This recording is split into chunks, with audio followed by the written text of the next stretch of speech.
7th. Can we have roll call? Chair Hutt. Here. Vice Chair Dennison. Here. Commissioners Catalano. Desai. Here. Pevsner. Spears. Present. Right. Next item is approval of the agenda. So moved. I'll second.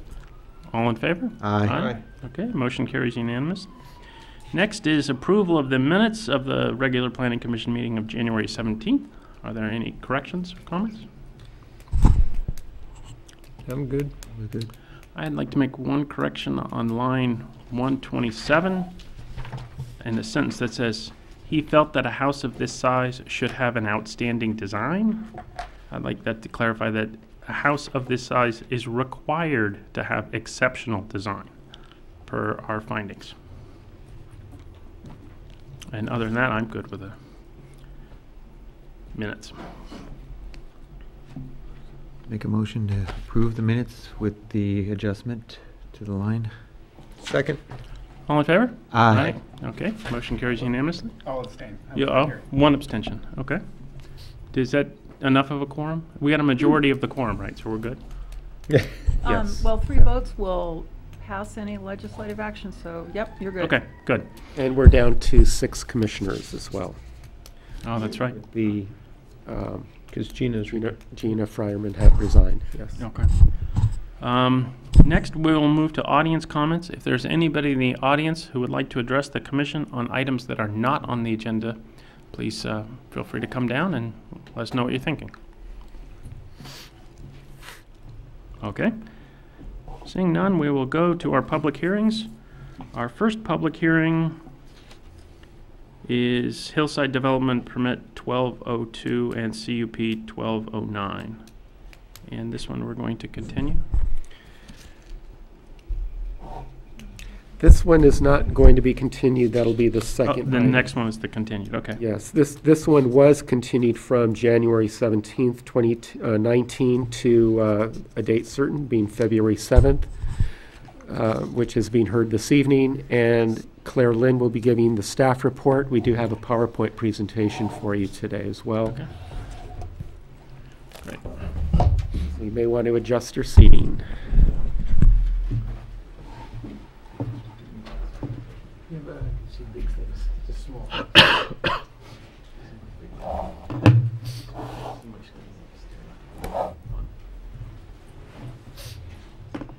Good evening, chairs and commissioners. The Planning Commission will be reviewing a hillside development permit 1202 and conditional use permit 12-09 for the property located at 630 Baldwin Court, Lot 22. The applicant has returned with a revised plan that addresses last Commission concerns listed below. The applicant has obtained the arborist review on the excavation of the basement and the placement of the infiltration basin in relationship to the protected trees. And they have also provided a tree protection diagram with temporary staging and the staging plan during excavation of the basement. They have also reduced the rear yard paved area and replaced with drought-tolerant grass, and also implemented the gray water system with connection to irrigation. Applicant revised the stone veneer to river rock manufactured stone and revised the plan to correct the discrepancy on the elevations and the floor plan reflecting the correct placement of the windows on the master bedroom. And also revised the roof eave details and increasing the distance between the roof eaves.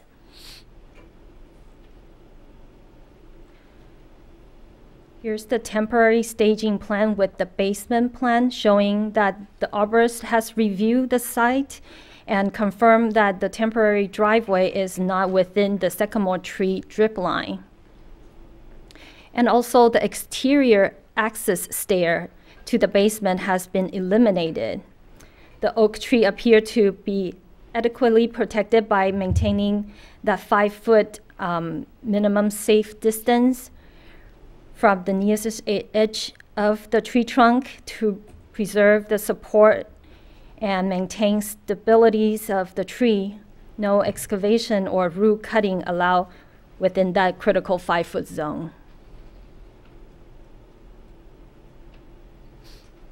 Arborists also recommended to prune and make 3-cut of the low-growing branches of the sycamore in the front to provide vehicle clearance and will still preserve the nature form and the characters of the trees.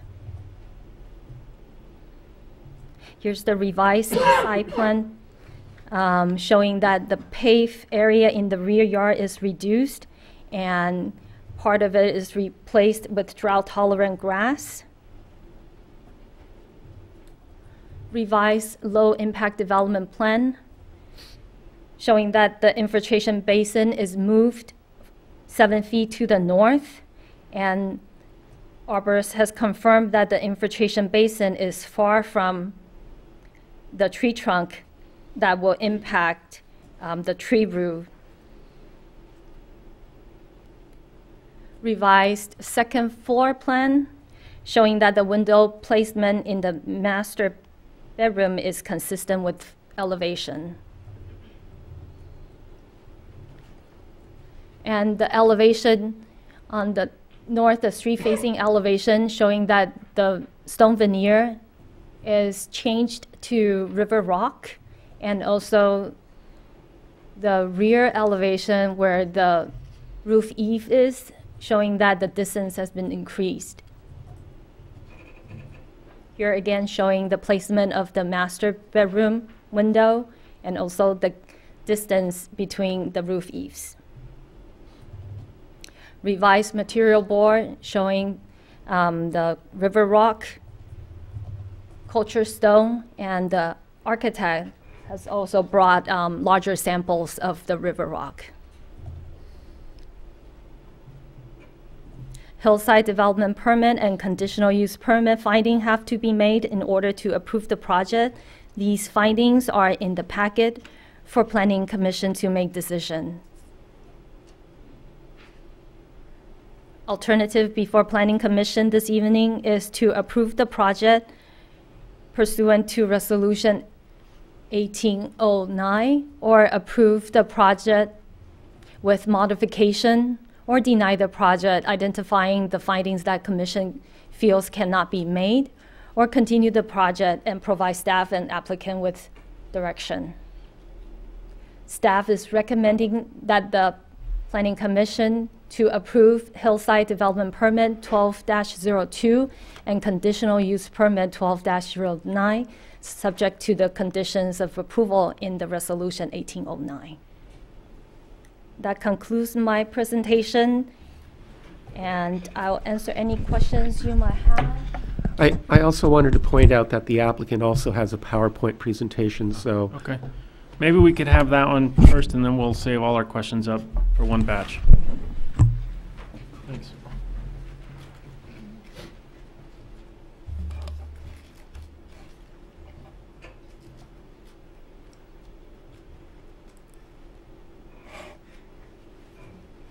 Good evening, Commissioner Chair and Commissioners. Chair Hutt and Commissioners. Thank you again for allowing us to come here tonight and review the final items on our project. My name is Everardo Garcia with LCRA Architects, and we took to heart your comments. We reviewed them and have presented our response to them. I believe Claire was very thorough in her review. I'll just go through them pretty quickly and add any final comments.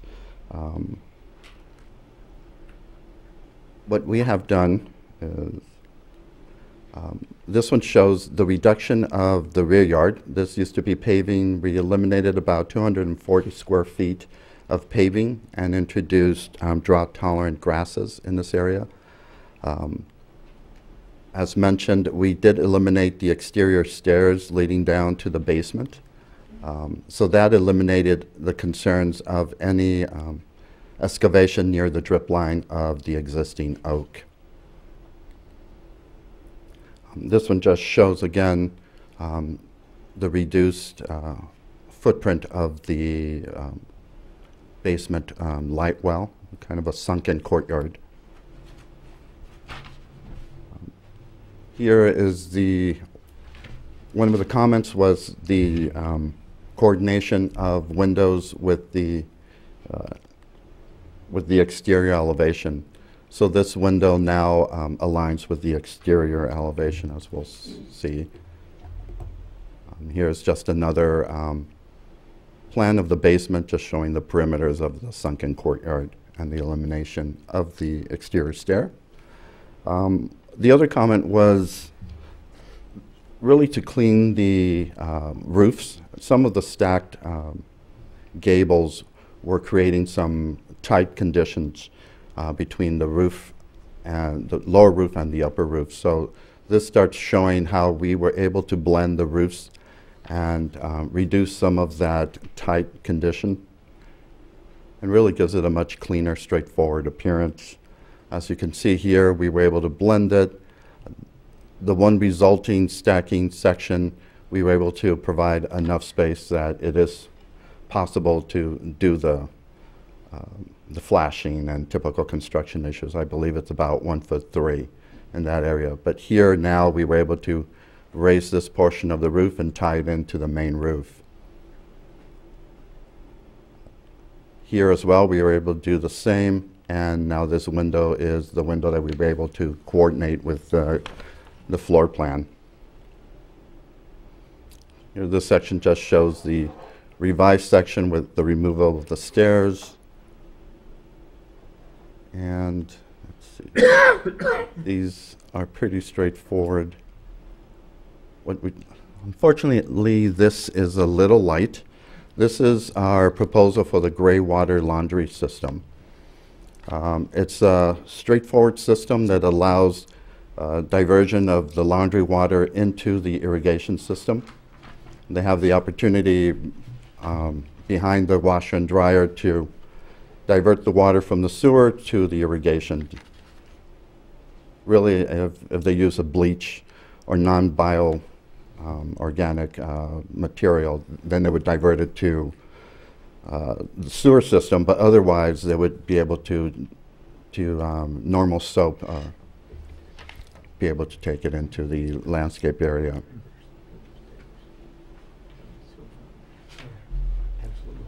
One of the concerns from the last meeting was during excavation, having the driveway here and having the large excavation bulldozers and such be able to ride over the roots of this existing trees. What we're proposing is a temporary construction driveway here to remove any concerns about damaging the existing root system here. Again, here we were able to move the infiltration cistern further north and take it away from the root system as well. And then this also shows the protection during construction, sorry about that. The protection fence for the trees during construction. One item that came up, and at first we were concerned about this, was that the tree number 6 appeared low and that it might interfere with the proposed driveway. So we went out to the site and measured really the distance from the lowest point of the main tree trunk down, and we were able to get about 10'6". So even with the introduction of the driveway, we would still be able to have good clearance for cars going into the garage. What we are proposing with review and approval of our arborist is to clean up the bottom of this tree, some of these low-lying branches, and that would still allow the tree to have a natural shape and to grow upwards. And I believe our final item is our proposal for the stone. I don't know if you would like to see it up close. Yeah. And pass it around. Is there two options? Actually, Or is it's, this- we ended up getting 2 samples Oh. because there's a lot of variation, and we wanted to show that there is kind of an organic variation into the blend. So you would get some natural shapes and color variations. So this is what we're proposing for the column bases as well as for a small portion of the building elevation.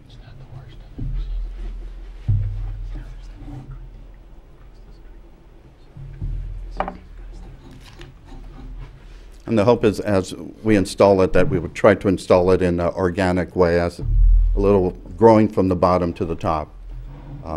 We have been talking to the manufacturer, and even though this image itself is not what we intend to do, it just shows that they do manufacture slightly larger pieces, which we would want to kind of stay within this range, to create the sense of building up from larger stone up to the bottom, as it was done during really the Craftsman period. And let me just bring us back to the top. We're available for any questions.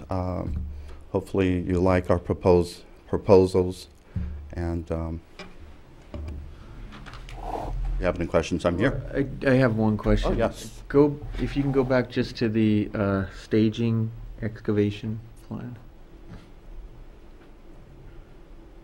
And I think the driveway is great, moving the temp driveway, but near this oak, as long as if your excavation touched that 5-foot radius, the tree would be fine.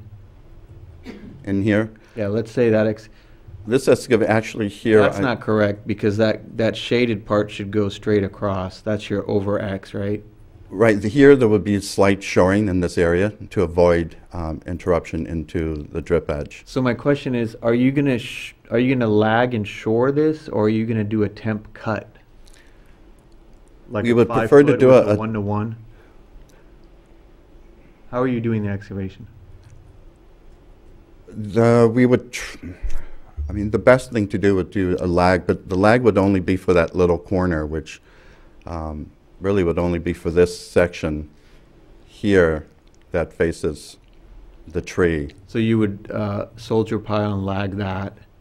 that area there. And do a temp cut all the way around? Right, if we did a temp cut here, we're afraid of cutting into the drip line. Okay. My only concern, and I think you're fine, but just something to keep in mind, if you're gonna do a temp cut and it's set on there, it's 11 feet down below grade, that note up there, basement 11 feet. So is that from the top of the basement or the finished floor down to the foundation? Let me double check. I'm going somewhere with this, but gotta be able to. That would be to the foundation, yes. Okay.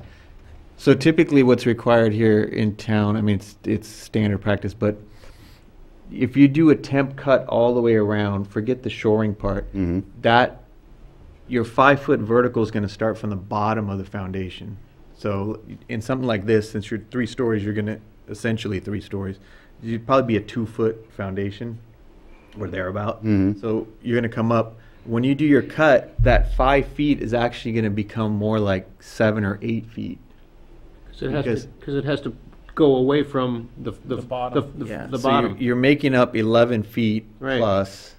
And you can't do that with a vertical line. Now you can only go 5, and then you have to go, if your soils engineer allows, a 1-to-1, go 1-to-1. But by the time you get to daylight, it's going to be more than 5 feet. It's going to be closer to like 7 or 8 feet out from the wall. So just something to keep in mind. Like when we show a 5-foot over X, that works if you're within 8 feet of your thing. So we're actually going to be cutting wider than what's shown. But that's not going to be an issue except by the oak, right? Yeah, it that's goes why, outside. that's why I'm asking. Only at that corner. That's why I'm asking you, make corner, it, so, but if you're gonna lag that, then you're okay. Yeah, we would have to. Just something to keep in mind like that. You're far enough away from the sycamore, I'm not worried about that, but. Yeah, just we would be something to keep in okay. mind. That cut's gonna be much bigger. Trench rescue, yep. Yeah, so. Yeah, I had a follow on this. The the elimination of the exterior stairs going down to the basement was good for the oak tree, but just fire code occupancy types. Is one entrance going to work on this? No, what I think will have to happen, I mean, this is down the road, but out of that patio, you're gonna have some kind of ladder. Right, there'll be a Escape and escape egress. ladder built onto the side of the Because wall. you have to assume that's a bedroom. Right. Mhm. So, but the ladder's going to work for fire code. I just Yeah. want to make sure that we don't, after saying, okay, you fixed it by taking out the stairs, Yeah, you can. go through fire code and then put the stairs back No, in. you'll have to put like, it'll have to, hopefully it'll be something that's mounted. Okay. Right, and they usually like something that's fixed to the wall. Yeah, you can, there's a bunch of stuff you can do, but there'll have to be something. Yeah. But I mean, I think the elimination helped you, the stair, It that opened up that whole area a little bit more. was all I had, but.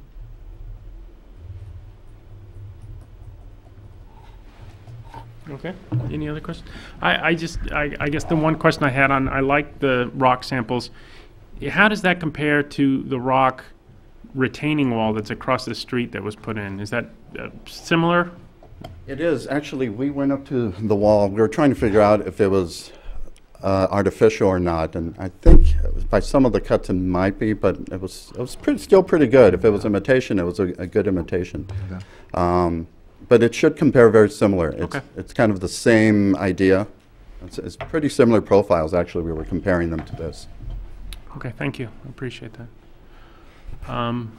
Anybody else in the applicant's team want to? Okay, then we'll open the public hearing to anybody else who'd like to speak on this project.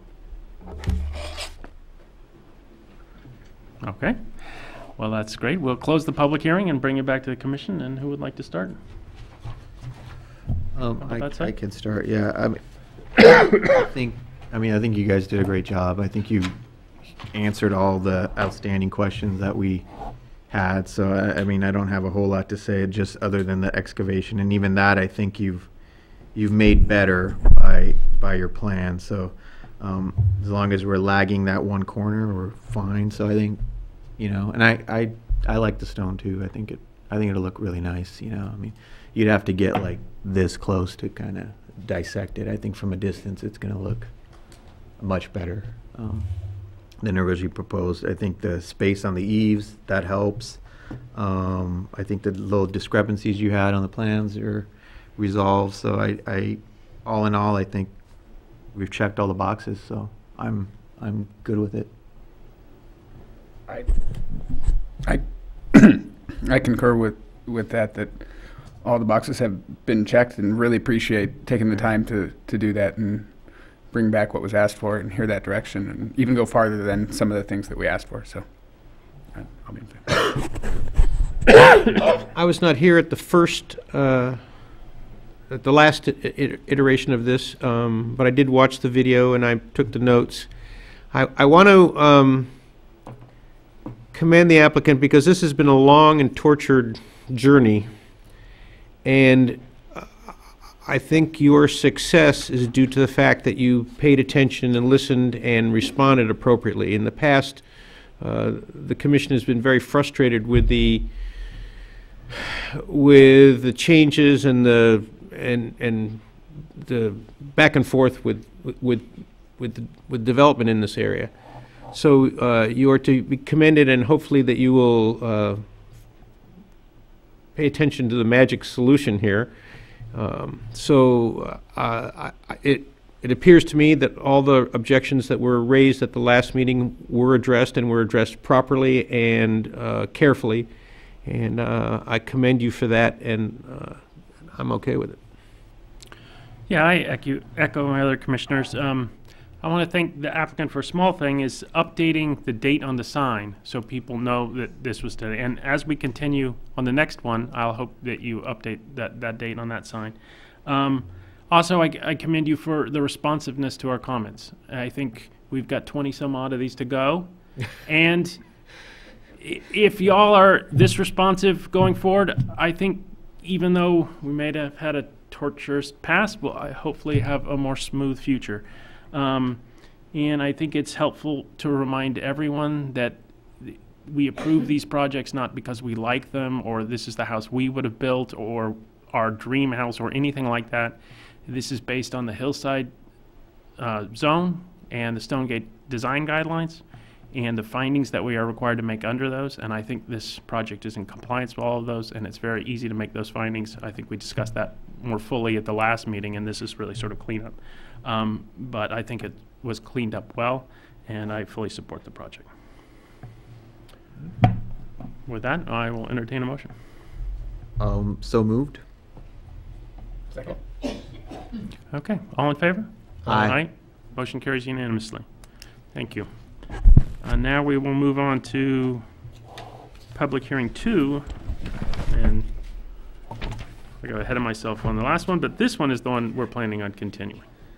This is the item that's going to be continued, and this particular one will be continued to March 21st, per the applicant. Okay. Is there anybody in the audience tonight who made a special trip to come down who would like to talk on this item? Because I can open the public hearing for that. If not, we will continue it to March 21st.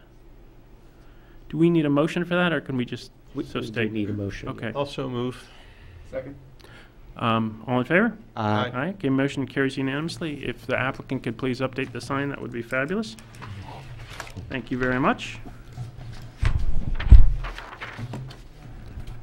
And next, we will move on to public hearing number 3, Design Review Permit 1809 and Design Review Permit 1804. I don't know why we got 2, but so be it. Demolition. Says Design Review Permit twice. Well, one of them is a demolition permit. Discretionary demolition. One of them is a and design review permit. Correct. So we do have a PowerPoint presentation that will be delivered by our associate planner, Claire Lynn.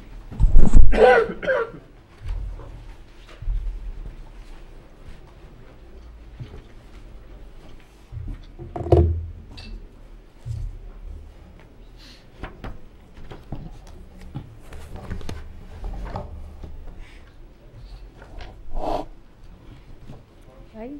This item is a discretionary demolition permit and a design review permit for the property located at 91 East Bonita Avenue.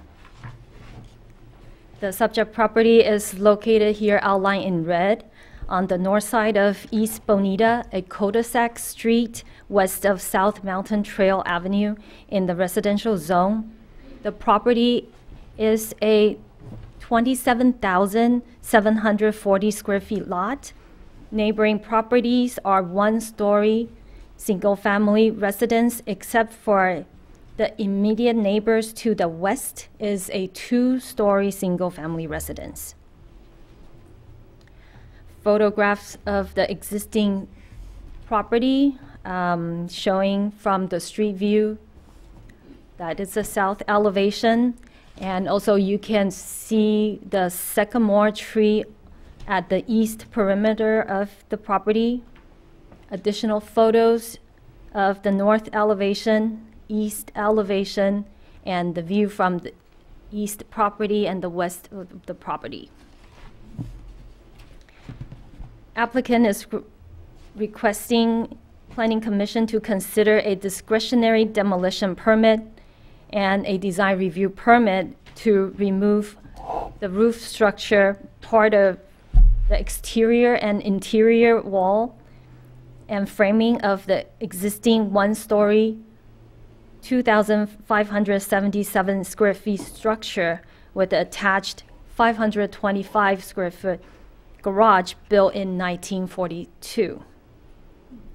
In order to renovate the existing structure and construct a 2,000 and 82 square feet additions, including a infill in the front and rear extensions to the existing structure, and a new construction of a 564 square foot pool house. And to allow the addition onto the existing structure to be aligned with the side yard setback of the existing structure.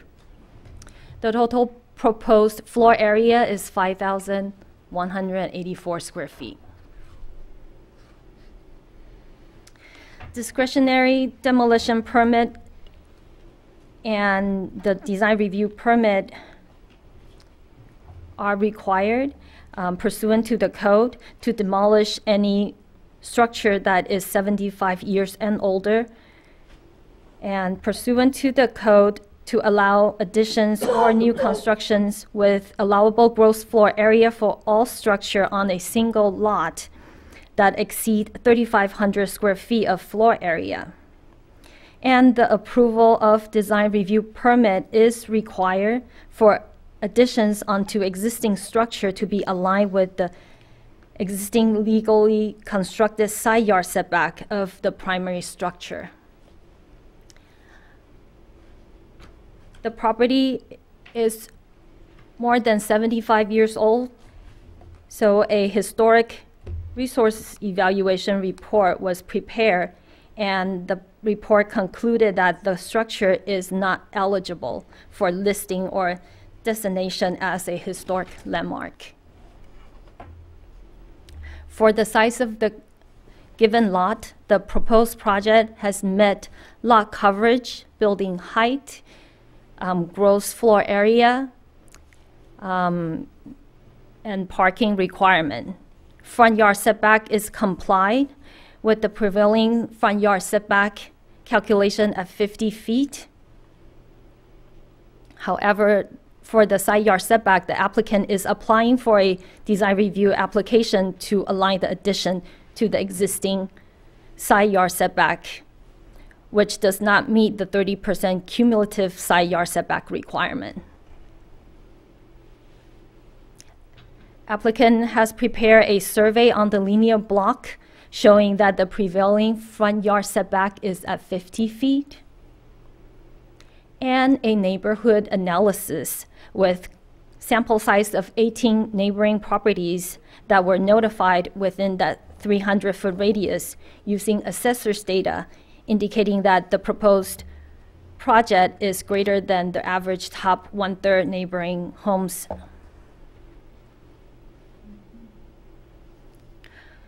Arbor's report has been prepared to evaluate the health and condition of the existing multi-trunk sycamore tree at the east property line and provide protective measures. It is the arborist's opinion that the sycamore tree can be conserved in the context of the proposed project, providing that a protective fence to be installed at the drip line of the tree until construction has been completed, avoid excavation, and remove any construction equipment, storage material within the drip line of the tree. Arborists also reviewed the placement of the infiltration basin and recommended the infiltration basin should be placed 20 feet away from the east property line. The project also incorporates drought-tolerant plant palette and will comply with the low-impact development and the water-efficient landscape ordinance. Applicant has prepared a tree protection plan to direct the construction traffic away from the sycamore tree. The proposed project is designed in colonial revival architectural style to maintain the existing characters of the house and as a one-story residence. The front portico will be replaced with round columns. The entryway will be whitened to incorporate a sidelight flanking the doorway. The front infill and the exterior wall will be reclad with wood shingle siding panels. Windows will be replaced with 6/1 windows within the existing openings. Roof structures of the garage will be altered from a side gable to a front-facing gable with a clear-story window in the gable. A new roof will be installed, and the pool house will be a simple gable roof construction with the shed roof on one side. On the left is the site plan showing the location of the proposed project and addition with the diagonal hatch and showing the location in relationship of the site. Conceptual landscape plan, and the one at the right is the low impact development plan showing the proposed location and the size of the infiltration basin at the front yard. Here is the existing floor plan. Is a 4-bedroom home, and the proposed floor plan will remain as a 4-bedroom home with 3 bathrooms, 1 living, 1 dining, 1 family room, and 1 kitchen, laundry, and a powder room. The key diagram on the left showing the infill and the addition in purple.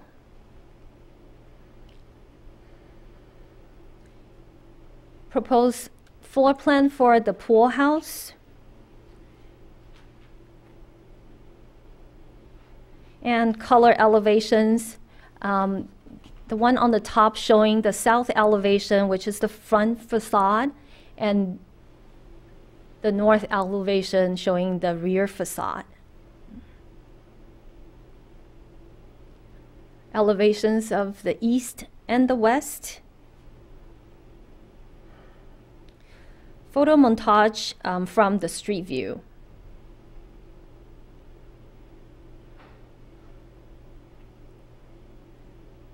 And here are the proposed color and materials for the project that will be used. For the roof, exterior shingle siding panel, the decorative shutters, garage door, and windows.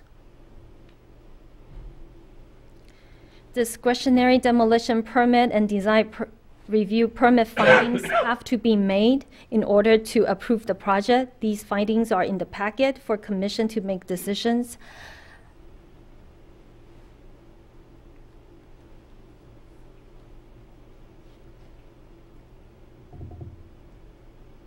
However, staff was not able to make finding number 1, 2, and 7 due to the proposed project is not consistent with the zoning code by not complying to the side yard setback.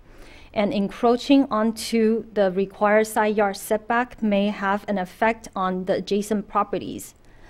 Lastly, the alignment of the rear yard addition to the side yard is not required to maintain the characteristic of colonial revival architectural style, and the functional viability of the floor plan can be achieved with a compliant side yard setback. Alternative before the commission this evening is to approve the project and direct staff to prepare a resolution with conditions of approval, or approve the project with modification, or deny the project identifying findings that commission feels cannot be made, and the basis for those rejecting those findings, or continue the project and provide staff and applicant with direction. Staff is recommending to continue the application for discretionary demolition permit 1809 and design review permit 1804 in order for the applicant to provide more information consistent with the staff comments and the Planning Commission direction. That concludes my presentations, and then I'll answer any questions you might have, and applicant is also here to answer any questions you might have. Claire, I have one question on the pool house. Does it have different side yard setback requirements? Because the pool house is in the back, it does comply one side with 10 feet and the other side is. That's the minimum? Yeah, 10 feet.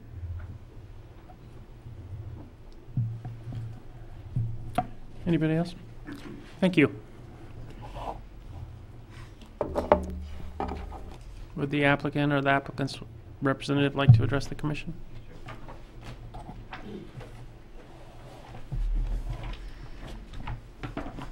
Hello, everyone. My name's Bryson Rayom. I'm the homeowner of 91 Bonita. I live there with my wife, Monica, and our 2 children, 6 and 3, Lane and Emerson. First, thank you for taking the time tonight to review our application and our project, and I'd like to thank Claire for holding our hand through this whole process. We fell in love with this home about 4 years ago, and I'm not sure if everyone was aware, but the previous owner was a group called Mursal, and they were planning on demolishing the home and doing a new 2-story ground up. So we convinced them to sell it to us as opposed to demolishing it, and that was almost 4 years ago. And since then, we've kind of been saving and, more importantly, thoughtfully planning for this renovation. I've been a historical renovation contractor in Los Angeles for about 15 years. I own and operate a firm of about 40 people in LA. We focus on historic buildings and adaptive reuse. I work with some of the best architects, historians, artisans, and engineers in LA. Some of our notable projects are the Hollywood Roosevelt Hotel, historic Rowan Building, and the historic El Dorado Hotel in downtown LA. This is my passion, and this is why we purchased this home, because we love the history of these buildings. What we've done here with this design is kind of direct reflection of my craft and my experience of breathing life into these buildings. And first and foremost, this is going to be the place where we raise our children. We go to Sierra Madre and St. Rita's and Sunnyside, and this is a place where we plan on retiring. It's also a place where the level of detail going into this home is a direct reflection of me and my business. So when I'm building this home, every aspect of it, from a historical standpoint, from what it is, when I bring employees over or clients or friends or family, this is what I do for a living. So I want them to see that, and I want this home to be a direct reflection of that. So that's the thought and things that we did when we did this whole process. So you can't see all that in the proposal and what was shown here, but I can tell you that is what's going to happen, and that's what it means to us, and we want it to be that level. We want it to be something that when you see this home, it's something that you remember, and we want it to absolutely be almost like a Sierra Madre staple for what we have here. We are asking for the concession tonight in regard to our setbacks, based on the existing code that allows the commission to reduce it to the cumulative setback of 20%. The reason this is critical to our renovation is simply due to the existing setbacks, which we have designed to maintain the architectural accuracy of this home. It also ensures that we don't need to go 2-story with this home, which would be wrong on a street of 1-story homes outside of the Mursal home next to us. It also ensures we don't encroach further into our green space, which we want so desperately to conserve. I put some notes that it is important to note that on the proposed setbacks, we will be greater than 95% of the homes on our street, the one exception being the Mursal home next to us. So with the existing proposed setbacks that we have in front of you, we will have the largest setbacks on our entire street outside of the Mursal home. Some of the reasons where we know we won't be encroaching on our neighbor, the neighbor to the east of us has a 7-foot setback that goes almost double the distance of what ours is. The east side setback, as it stands, will actually get better because right now there's an illegal 20-foot structure that is 2 feet from the property line that is fully roofed and has a wall. That will be coming down, and then we'll be putting the new pop-out out there. So in reality, what's happening is the setback is getting better, not worse, on the east side. On the west side, they have a 6-foot CMU wall. They have 12-foot privacy hedges. They have multiple large privacy trees. And that side of their home is designed to be an unactivated alley, essentially. No one lives there just because it's a land bank home. They live overseas, so actually no one lives in the home. So that's some of the key points there. On the colonial revival, I would disagree with Claire a little bit on that. Some of the key factors are formal, often symmetrical exterior, typical rectangular shaped on occasional side wing, side gabled roofs, front door accentuated with decorative crown supported by slender columns, simple windows with shutters. we hit all of those marks. There's variations to the colonial, especially the single stories, which were built between 1920 and 1940s. Ours was 1942. The porch, so we have a classic colonial porch there, which we're keeping and we're emphasizing. The roof, the majority of colonial revivals have the two side gable roofs. At some point they added that garage on, which threw off the symmetry of that home. So what we've done is we've pitched that roof to bring that center symmetry back, where you have the center and the two side gables roof, to kind of create a clean separation there so you can really get that feel of the colonial revival home. We've worked with Robert Frank, who's an unbelievable designer. He's been part of the Pasadena Showcase Home 7 years running. He's won tons of awards and accolades. He's one of the best, and this is what he specializes in, a traditional home. So we brought that level of design to this home and spent a year and a half poring over historical images, understanding what colonial revival is. It's rectangle, it's flat sides. If you Google it and you look at it, that's what they have. So for us to jog in from the back to meet those new setbacks would completely throw off the architectural intent of what that home is meant to be. So that's why we're asking just to keep with the setbacks that we currently have. And we feel there would be minimal to no effect to our neighbors. You won't be able to see it from the front side. And it allows us to keep it single story, which is what we really want. And then last but not least, you know, we would love your help in anything we can do to push it forward. We weren't really aware of this process that we were supposed to go through. So we are currently living in a different home and paying rent for 2 houses now. So that's something that is that we're trying to really do everything. I've worked hand in hand with Claire. She gives me a request, we knock it out, and I want to do the same for the commission here. If you need anything from me, I'm here. As Claire can contest to, she asked me something, it's next day, I'll get it back to her. So we're here to help and do whatever we need to do to answer any questions you might have.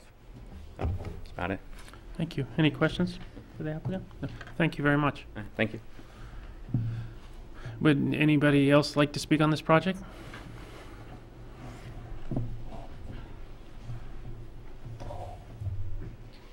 Marguerite Schuster, 675 Mount Wilson Trail.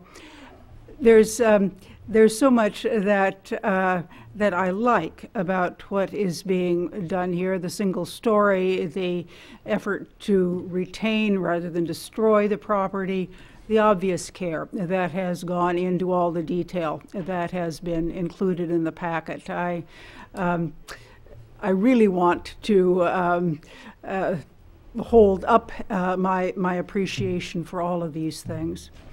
Where my concern lies is not with the integrity of the presentation of the applicants, but with the pressure that a very large dwelling and the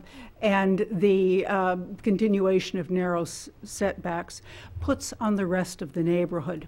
I walked the neighborhood this morning, many smaller, attractive of homes in the area, and the push toward mansionization, in spite of the integrity of the project, is something that does wear on me a bit. We're feeling it everywhere in town, and that is the major level of my concern. Thanks.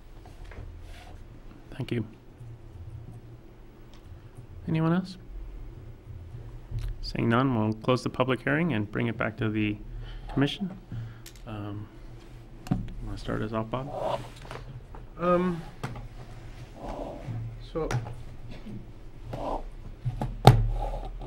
I have a number of questions. And maybe council will help me out. In a letter that was included in our packet, dated December 15th, the applicant quotes the preservation code. Preservation and renovation of existing single-family units of historical character or quality design is encouraged where existing homes are preserved and incorporated in the development. Design of the development should respect the character of the sitting home to minimize the impact in the neighborhood. The Planning Commission may consider relaxing setbacks and other zoning requirements. But the applicant has submitted a study that shows that the house does not meet our historical standards. So the only thing that makes it, quote, historical is the fact that it was built in 42. That doesn't make it historical, but you're correct. That's what subjected it to the Historic Resources report to find out if it was historical, and you're quite correct. The result is that it is not. And so the emphasis for the relaxation of the setbacks is not based on our codes, but rather the applicant's aspirations and design. So we're looking at an applicant that we're the whole idea is that the historical nature is not in play here for the continuation, except in a design provided by the applicant. For the setback. For the setbacks. Correct. Okay.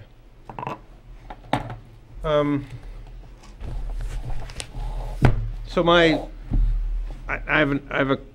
I'm puzzled by a number of things. I appreciate the effort that went into the design, although I grew up on the East Coast that had a lot of colonial houses, and I don't remember a lot of them as having, well, we have an existing house that has what appears to be a brick veneer, and we're going to put stucco over it and add shingles. So I'm wondering how that forces the issue that we have to provide forgiveness on the setback. That seems to be just a design issue that the applicant is interested in, and I don't see how one dictates the other. Yeah, I agree. So that's my initial reaction to that. I too, with 2/3 of an acre of a lot, to need to encroach on a setback, I'm challenged with finding a substantive reason to do so. That's my biggest concern. I guess I'd start with a question. Did the applicant, when you embarked on the design, did you look at a layout or an option that fell within the setbacks? Can you come up to the... Yeah, can you come up? Sorry. Yeah, we're recording these, so we need to get it on the tape. Thanks. Really quickly, to your comment, there is code section that's over and above historical. It just talks about existing structures and aligning with the side back. So I have that here if you want to review it. So there's 2 sections there that say you can align with the setback for the, now it doesn't have to be historical, just the home. So we did try and meet the setbacks, and what happens is on the sides of those homes, again, we're trying to conserve green space. That's the biggest thing for us. Sierra Madre for us is all about green space and trees and preservation. So when you do that, what it creates, and you were at the home today, you end up with this dead space on the sides of the homes, which is unusable. So we're trying to avoid that dead space and be as thoughtful as we can with how do we make the most functional home that is very usable and not end up with these areas that just end up like a lot of side yards and things like that where there's just junk and trash and people put whatever they want to the sides of the home. We're trying to really be super functional and thoughtful about how the home lays out. So when we did do that, we're like, that's great. Now we're jogging in and it looks like we added on to the home as opposed to it looking original and intentional. It looks like we jogged in and added on, and now we have a space over here that is dead and it's just going to be unusable essentially. It's not big enough to be used, and it's too narrow to really do anything else with. So that's why we tried to avoid it. And on the east side, you know, on your plan, that would be the right side. You have currently it's a 10-foot. Yeah, it's about we have about a 13-foot setback there. And then on the other side, it's about 8-9 feet there. And on the east side, again, if you look at the aerial view, we would actually be getting better because we're demoing a structure that's currently there, and then where we're coming back doesn't even come a quarter into that space. So for the neighbors and everyone involved, the reality is that setback gets better for the home as opposed to worse. On the east side. On the east side, yeah. And to be in compliance, it looks like, if my math is correct, you're about 15 feet short of meeting Yeah. the setback. Yeah. Okay. I mean, okay, well, thank you. Yeah. I mean, I'm kind of struggling because, and I go back to a project on, it might have been on Rancho or it might have been on the vertical Rancho, where we had a similar issue, and it was a 30% side yard setback, and we struggled with the same thing. You know, it left. I mean, there's some truth to that. It leaves a lot of space on the side. But then I look at kind of layout, you know, and I'm just glancing at like the east side, like the added den space, you know, it's like 26 feet almost.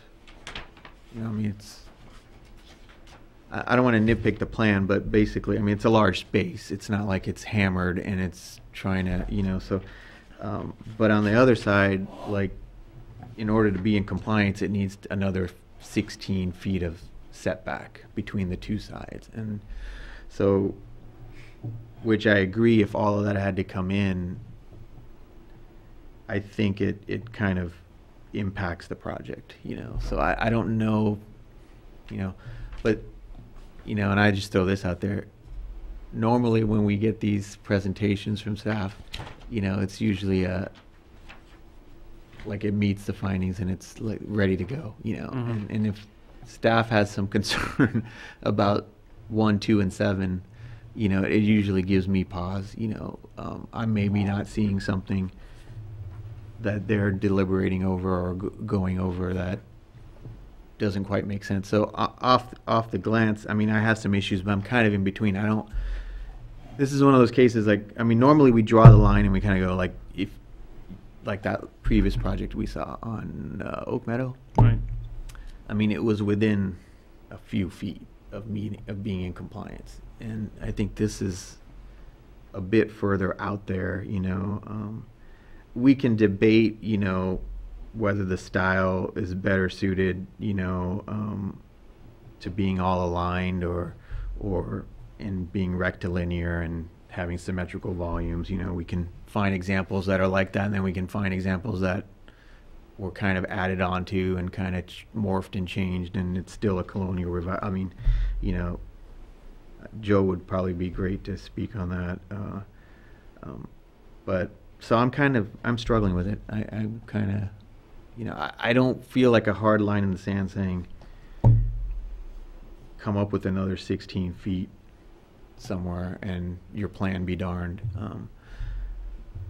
But I mean, could it be massaged more? Sure. I don't, you know, I'm not there. So I'm kind of in between. I mean, I'm not. Yeah, and I guess to clarify my point, if it wasn't clear, is I wasn't necessarily saying that they needed to change the existing non-conforming part of it. I just think that continuing to expand on the existing non-conforming was the challenge I had. Yeah. Yeah, I wasn't saying in order to pass the project that you've got to bring it in. Yeah, by any means. Which I'm struggling with too, and in a lot of instances too, not necessarily a house this size, and this is also complicated because it goes over the threshold, and so now we've got the super findings too, you know, and so we can talk about that as well. But you know, whether it's an exceptional project or not, but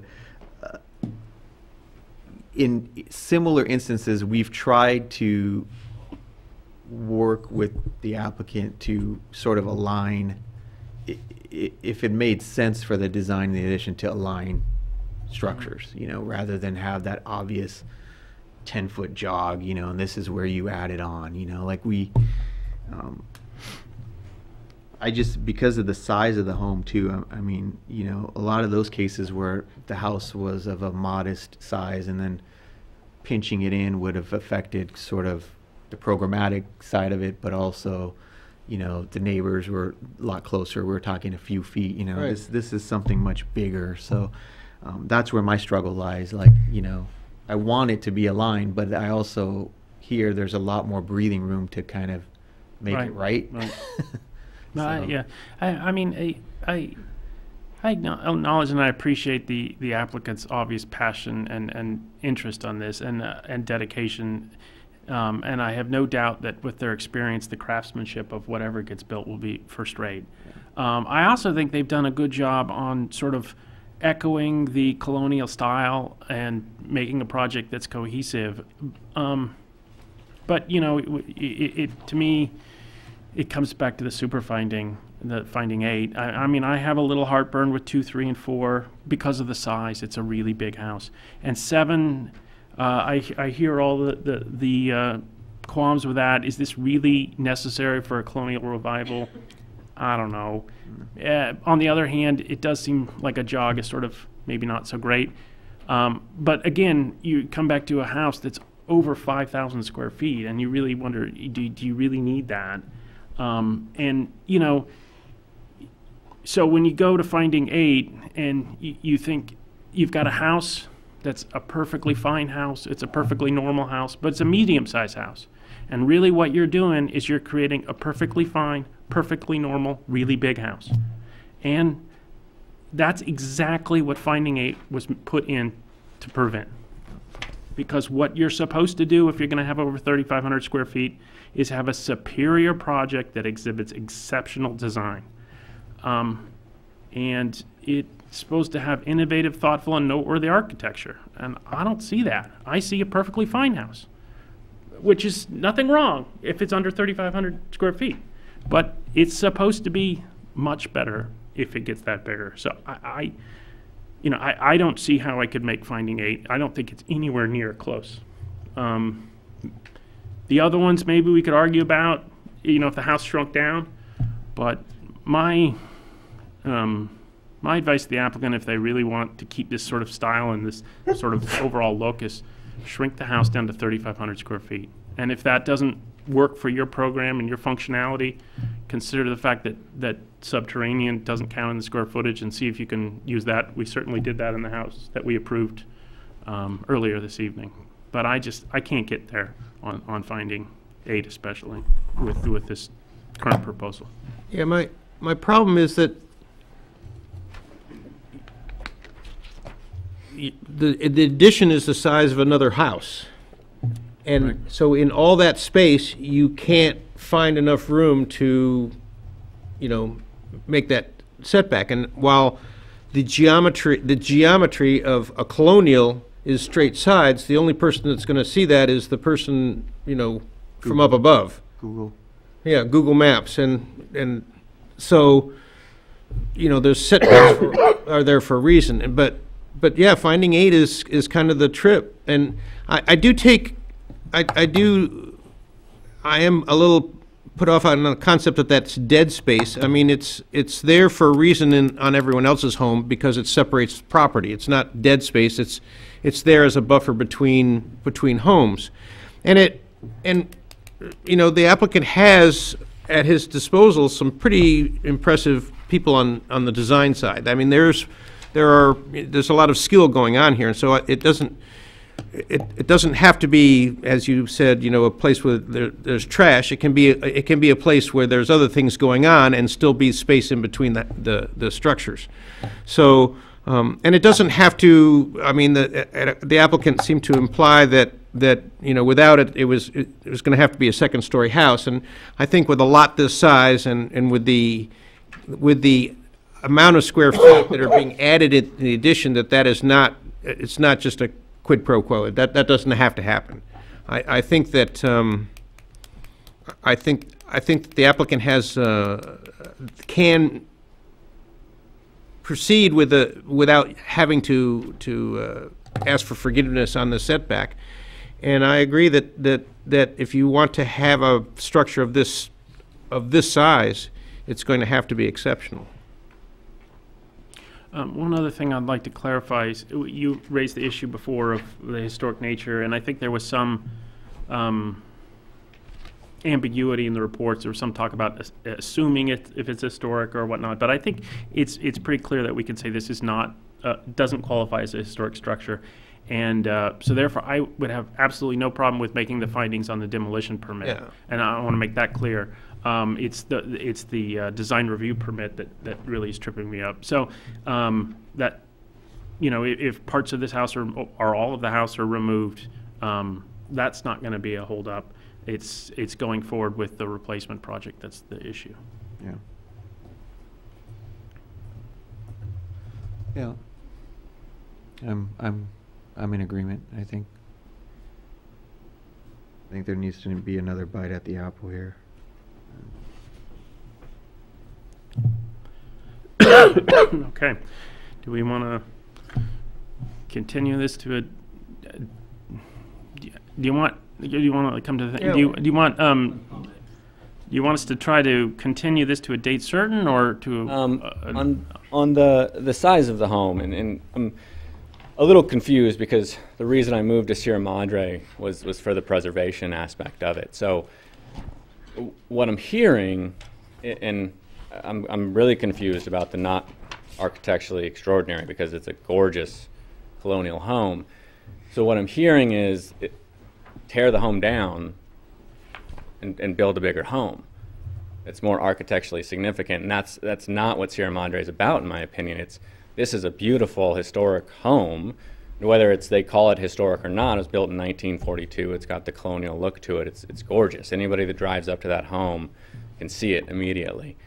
So what I'm hearing is tear it down and build a bigger house. Gotta be clear. I don't think anybody up here said that. Up here said that. So, And you know, I'm saying that the options were. well, I want to be clear though. None of us Yeah. said tear it down, and by no means were we suggesting that and build a new home that's larger. I don't think that. And I They think said there's no way he could get past that. So well, I think the other issue is clear. If you decided to tear it down, which I think is within your right, whether you did a second story or not, if you're going to try to have a 5,100 and some odd square foot house, it has to exhibit exceptional design. Whether you add on to your existing home, build a new home, whatever.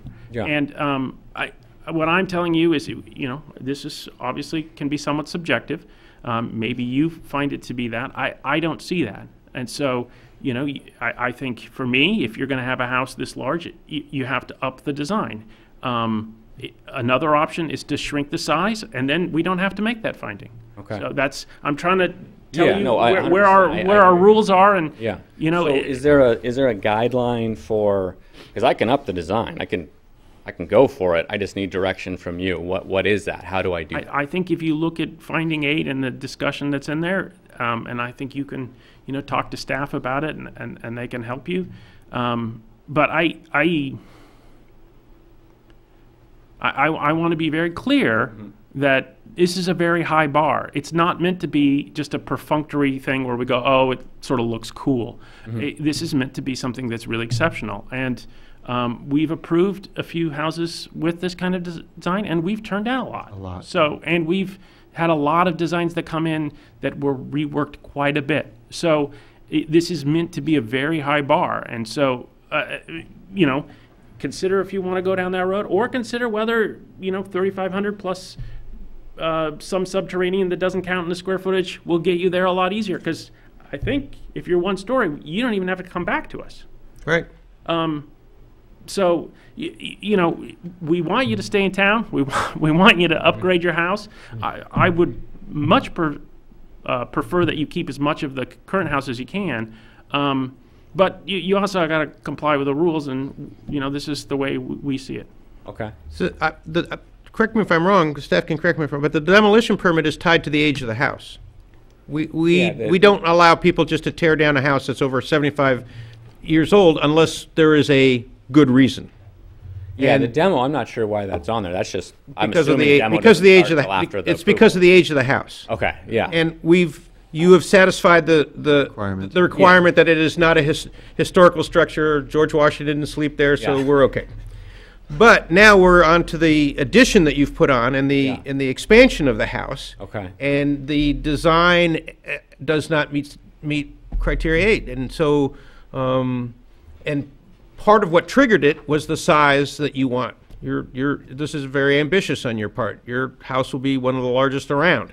Well, so just to clarify on that, the pool house is being included in that, right? Yes, Yeah. yes, So that's it's not actually the house. No, but right, it all. but that's it. All It all counts. counts. It's got a roof. So if I was to build the 3,500 square foot house and then come back later with an ADU, That would count. That would. that would count. Yep. Okay. We count anything with a roof over it, Okay. No, but you're. except the front porch, right? Except the front porch. And Except you have the a big front front porch, so you're getting a... Yeah. You're. But just to clarify, you're asking if you came in under 3,500 square feet, you wouldn't be here.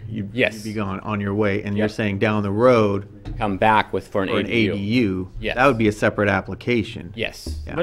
But going over the 3,500 square foot would still require Still. a design review permit.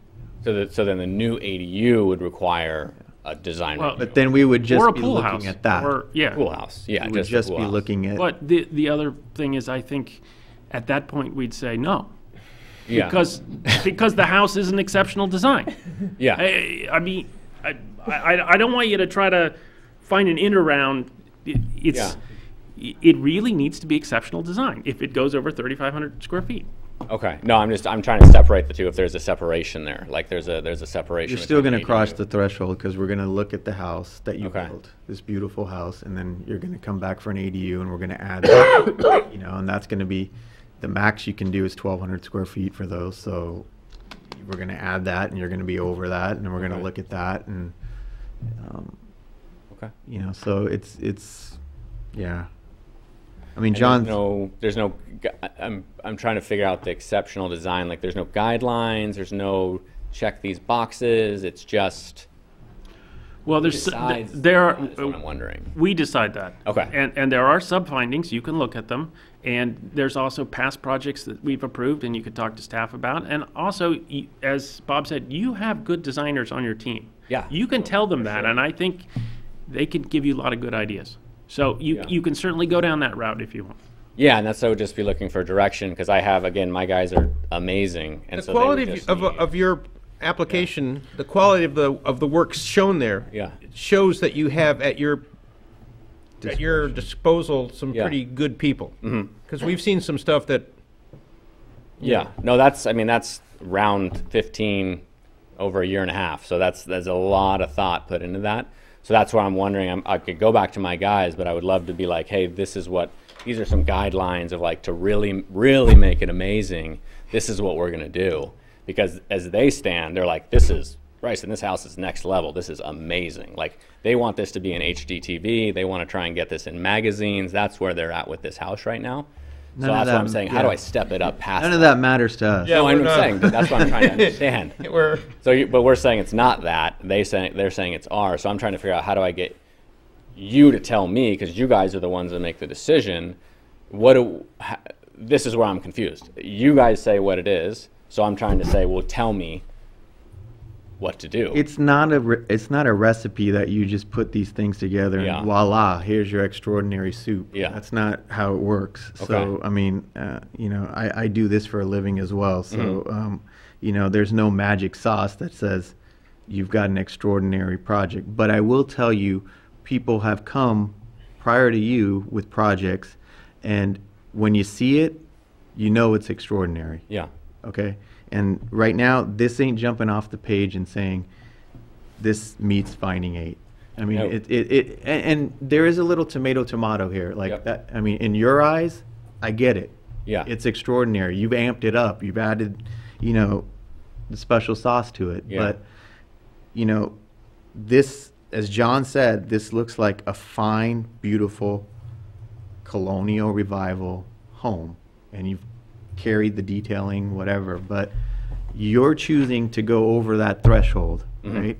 So now the responsibility for you is to meet finding 8. And Okay. it's explained in there kind of what we're looking for. Okay. But we can't give you a checklist and say, if you add bigger windows or the colors are one of these three colors, or it's not like that, you know. So- And then there are past projects. You may want to get with staff and look at what has been approved that had to meet. Yeah, and I think, you know, you're welcome to keep bringing it back and trotting ideas off us, but staff knows this. They've seen our projects, and yeah, I think you can save a lot of time by listening to their advice. And we don't always agree with them, but Yeah. they're I think a pretty good indicator of where you want to go. Is there been a project that is a renovation that has passed that muster for you guys? Because that's what I'm trying to figure out. The home is the home. I'm trying to keep the home. It's a gorgeous home. And that's why I went back to the tear down idea. So my question is, have you approved a renovation to this level? I don't know. I can't, in Well, we've recent got, history. There's one in the works that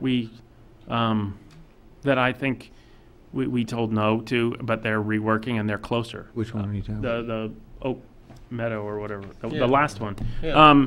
So all you the know, homes have been- it's not. The fact that you've got an existing house doesn't mean it doesn't fly. It's just, it just, and again, you know, Manish is a licensed architect. He can speak to this a lot more articulately than I can, but yeah, the same thing. It doesn't jump off the page to me, and I don't think it's close. I don't want to be mean, but I want to be clear. No, I because get that, but I mean, it's if- hard to if- make a if- existing home that's an existing 75-year-old home jump off the page. So what I'm hearing is homes have not been approved at a renovation. What we're considering amazing is ground-up homes. So this is where I'm saying, if you're saying this is the home, we can all see the home. So if I'm not tearing it down and you're looking at that home and you're saying we don't like it, there's nothing I can do except tear it down. 'Cause Well, you what can else just can I make do? The a, home is you, the you, home. you can make a house that's less than 3,500 Oh, no, square no, feet. for sure, for that. I'm talking in about, at I'm talking about 34, complying with 99. the other, the Yeah. other option. I can make the 3,500 square Yeah, foot I mean- home. I'm talking about how do we comply and keep with this idea of preservation. with the design team that you have at your disposal, I don't think it's an either or. Mm-hmm. I mean, you're saying that, well, the only thing I can do is tear it down. I think that doesn't give credit to the people that you have at your disposal. Mm-hmm. So I don't buy that ultimatum. Okay. You know, so we are working with the one other that was referenced that, you know, they brought us a design for a remodel and it did not meet the exceptional qualities, and they're working with an architect, and you know and they also wanted forgiveness on a side yard setback, and you know, part of what put you here is that you are asking for a lot of square footage. Mm-hmm. And you know, certainly you have a large lot, but you still need to, you know, meet the standard. And Yeah. I think one of the ones we approved took the existing house and converted the existing house into an ADU and then built a new house. You're talking about the Carter? Yeah, and that's, I mean, part of the really neat design there was the fact that they had separate entirely buildings. And you've gone a little way that way with the Yeah. pool house. But, I mean, there are ways you can do this. And, you On know. the size issue, just a quick comment that Claire missed was the size of the home compared to lot size is below average for the community.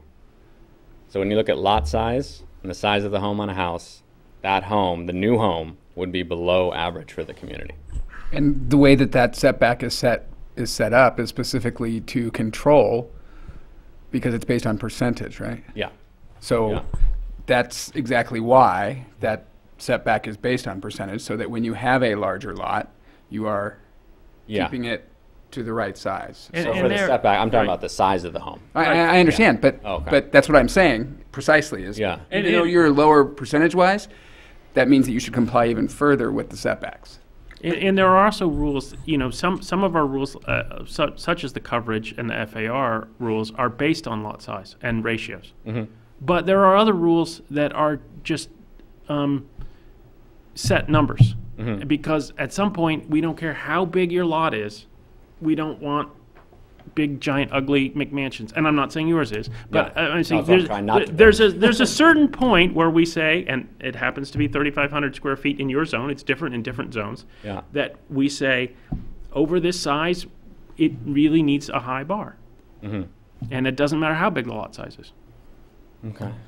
And the history of this is that our neighboring cities allowed huge development with very small setbacks, and if you drive around, say, somewhere south of Sierra Madre, you'll see, huge houses wedged in on lots, and it gives the citizens in this town, Yeah. Some of the houses your how- neighbors built. just Yeah, exactly.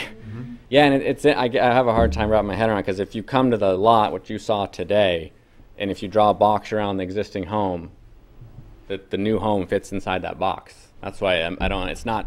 There's no McMansionation happening here. There's a box around the home. The new renovation fits inside. Well, you that have a lot box. going for you. You have a single-story structure. That's Yeah. good. That's good. That helps you a lot. Mhm. I mean, and it's set back far from the street, 50 feet from the curb. So Yeah. you have a lot of things that are going in your favor in this design. Mhm. Okay. And I think one thing to keep in mind is that, these code provisions were updated in the past few years, and part of it was in response to some. My neighbor's house. Well, I was going to say not in particular that, but I think it's fair to say some of the houses on your street would not be approved under these current rules, and I understand that Yeah. can seem a little inequitable that they got theirs through in the old rules and now we have new rules, but at some point, you got to draw rules to try to keep the community together, and so this is the rules that you have, that your application is reviewed under, and I think we've given you about as much direction as we've got on this project at this time. I mean, I would say I think you can get there. Okay, so I know you're feeling a little bit like, well, I don't know where to start, but I think what Bob said, the fact that it's a single story is definitely helping you. Fact that you are preserving and adding on rather than tearing down, it doesn't necessarily on paper make a difference, but you're doing the right thing. Okay, so I think it's just the rules are the rules, and the fact that you crossed a certain threshold, and we're not going to argue whether that's arbitrary or what. I mean, there was a lot of discourse at this dais about setting up these markers for different areas, so that's what yours is. So yeah, and I now honestly, I didn't even know that till tonight. Well, I thought I wasn't even aware of that, so this is all news to me. I think you can get there. I think you've got a ways to go, but it's just, I think you have a decision to make whether you want to come back with this project and try to, I'm not going to say soup it up, but address finding 8. Okay. All A through F or whatever. I mean, that's the fundamental place to start. That's the So way. if I go 3,500 or 3,499, I just submit the plan check. Yeah, you won't see us again. Okay. that is correct. Well, if you're one story, just to clarify, motivation in and of itself. if you go to 2 stories, just to clarify, the triggers here are 2 stories or 3,500 square feet. And if you have under 3,500 square feet but 2 stories, you come back to us, but we don't have to make finding 8. Okay. So it's a little bit lower bar, but you still have to visit with us. If you don't like us and you don't want to see us again, I'm in jest. But no, if you just want to go plan check, 1 story, under 3,500, subterranean doesn't count. Yeah, you're done. Yeah.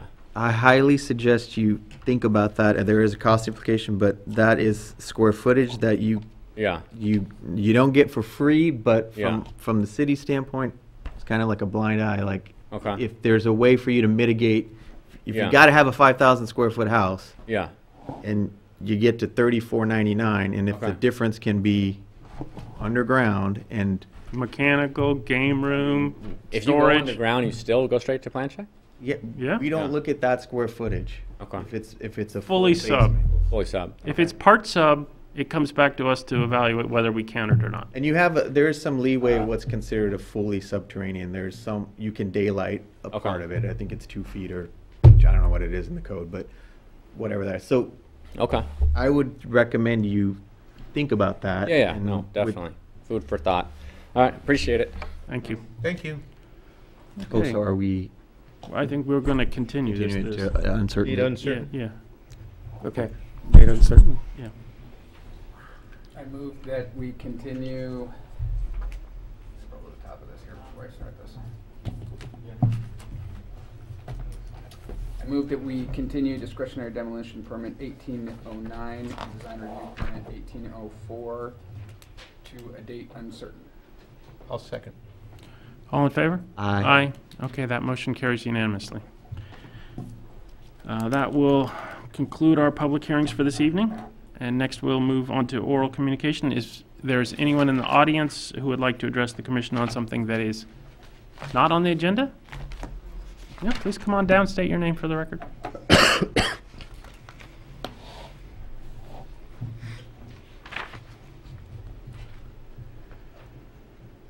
Good evening. My name's Amy Wasson.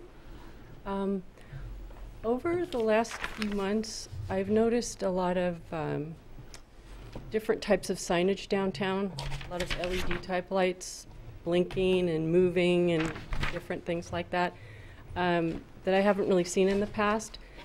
I looked at the sign guidelines. I didn't notice that particularly just in there. And I'm sure there's a lot of different types of signs with technology changes and marketing techniques and whatnot. I wanted to ask if there could be a review of our guidelines. We updated our sign guidelines 12 years ago or so. Okay, it's been quite some time. So it's been some time. LEDs hadn't been invented. Yeah, Light bulb but just they came did have out. neon, right?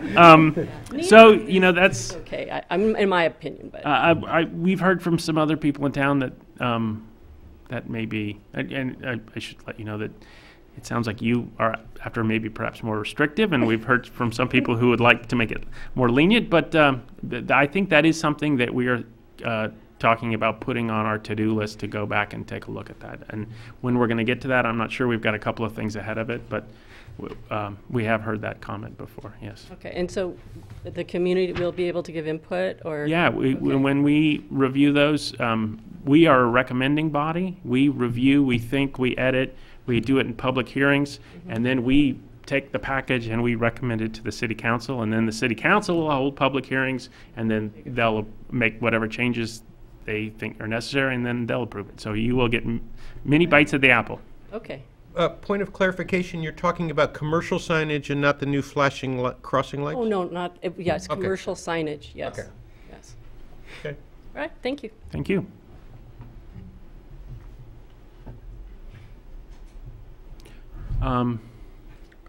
Anyone else? Okay, next we'll move to the Planning Commission. I will report that Tom and I, as chair and vice chair, met with our council member liaison for a coordination meeting earlier. And we did, in fact, one of the things we spoke about was the timeline for different code amendments. And one of the things that we want to press forward with first is the hillside update. And hopefully, when we get a meeting soon that's not too full, we can have sort of a policy discussion and then form a subcommittee, and the subcommittee can go off to work on some preliminary stuff, and maybe we can draft Gina into that, especially if she doesn't come to the meeting. And we also, in fact, did talk about the sign ordinance, so maybe we'll get to that at some point. And then also we had some minor code amendments to deal with the new historic review with the historic records that we're going to do. There's maybe some issues that just really minor about processing C of A's, but the process of doing the initial historic review is something that we can do under our current code. That's within the director's discretion. And then also we've talked before about those notice, how we have different notice requirements on every single thing, and so hopefully we can clean up some of that stuff as well. Another thing we talked about is that we are down a planning commissioner, and so anybody out there who would like to join us, Got a seat for you. yeah, we got a seat for you. Please make your application. They're on the city's website. You can find it, and it's very rewarding and almost no work.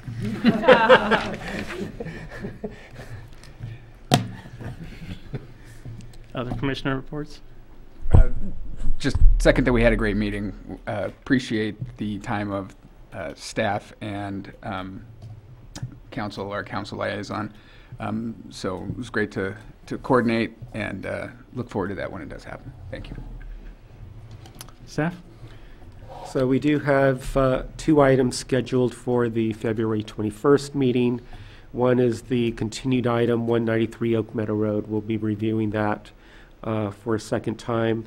And also, we will be considering a conditional use permit that evening. Okay. That concludes my comments. Thank you. With that, we will adjourn until, you said February 21st? Yes. Okay, we're adjourned until February 21st.